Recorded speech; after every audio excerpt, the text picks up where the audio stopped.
Сәлеметсіңдер ме балалар? Қарапайым математикалық ұғымдарды қалыптастыру оқу қызметіне қош келдіңдер. Бүгінгі оқу қызметінің тақырыбы ас атасы нан. Цифрларды бастырып сызамын, мысалдар шығарамын. Оқу қызметінің мақсаты көрнекілік негізінде қарапайым тапсырмаларды шешу. Бүгінгі оқу қызметін бастамас бұрын жақсы көңіл күймен шаттық шеңберін жасап, сәлемдесіп алайық.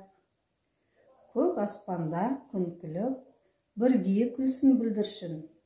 Ол қолында ту жүрсін, қыз қолында гүл жүрсін. Бірге күлсін бүлдіршін. Жарайсыңдар балалар. Нан ас атасы.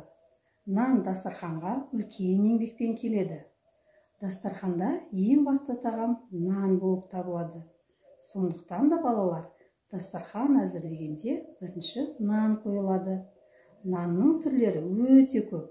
Олар ақ нан, қара нан, шелпек, бауырсақ, тоқаш, тағы басқалар. Ал енді балалар, әліппе дәптеріңіздегі берілген тапсырмаларға назар аударайық. Бірінші тапсырма. Әр сөреде 4 тоқаштан болу керек. Толықтырып суретін сал, немесе артығын сыз. Ал енді балалар, суретке мұқият назар аударайық. Бірінші сөреде неше тоқаш бар? Қане, бәріміз бірге санап көрейікші. 1, 2, 3. Жарайсыңдар балалар. Бірінші сөреде барлығы 3 тоқаш екен. Ал енді 4 тоқаш болу үшін 3 санына қанша санын қосамыз? Қане ойланамыз? Дұрыс айтасыңдар балалар. 3 санына 1 санын қосады екенбіз. Сонда бізде 4 саны шығады. Енді балалар, сол жақтағы бірінші сөреге 3 тоқаштың қасына 1 тоқаштың суретін саламыз, және оң жақтағы кестеге 3 пен 1 санын қойып, амалдарды орындаймыз. Қалған сөредегі тоқаштарды да дәл осылай есептей отырып орындаймыз. Келесі екінші тапсырмаға қарайық. Не артық, не кем? Тоқаш па әлде бөлке нан ба? Балалар, сол жақ суретте тоқаштың бөлке наны берілген. Оң жақ бетте кесте берілген.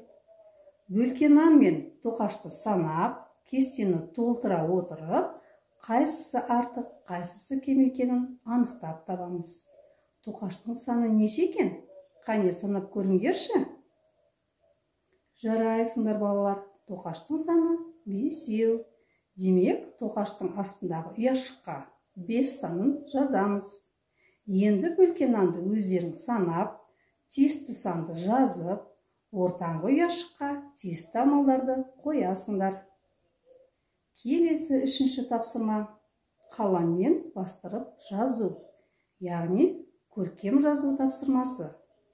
5 цифрын жазу ережесін сақтап, көрсетілген үлгіге қарай отырып, әдемілеп бастырып жазамыз. 4-ші тапсырма. 5 санын қалай құрауға болады? Мұна үйшікке 5 саны берілген. Үйшіктегі қызыл және көк шеңберлерді пайдалана отырып, берілген сандар арқылы 5 санының құрылымын құраймыз. Мысалы, 4 қызыл шеңбер мен 1 көк шеңбердің қосындысы неше болады екен? Қане ойланамыз? 4 саны мен 1 санның қосындысы 5-ке тең болады екен балалар. Осылайша есебімізді әрі қарай жалғастырамыз. Балалар, бүгінгі берілген тапсырма сендерге түсінікті болды деп ойлаймын.